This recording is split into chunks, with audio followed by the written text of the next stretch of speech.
வணக்கங்க. போன பதிவினுடைய தொடக்கம் தான் இது. நம்ம நாட்டினுடைய கணித மேதை ராமானுஜம் அவர்களுடைய பிறந்த தினம் டிசம்பர் 22. இவர் 1887 டிசம்பர் 22 பிறந்திருக்காரு.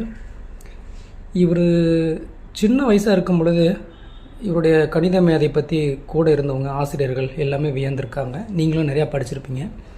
அது முக்கியமாக ஒன்று சொல்லணும் அப்படின்னா 1914 18 ஏறத்தாழ ஆயிரக்கணக்கான புதிய கணக்கியல் சூத்திரங்களை இவர் கண்டுபிடிச்சிருக்காரு.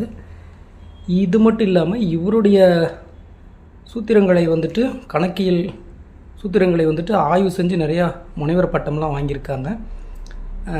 அது மட்டும் இல்லைங்க, இவருடைய வரலாறை நம்ம சொல்லணும் அப்படின்னா இவர் ஈரோட்டில் பிறந்தவர், வறுமையில் வாழ்ந்தவர். உலகத்திலேயே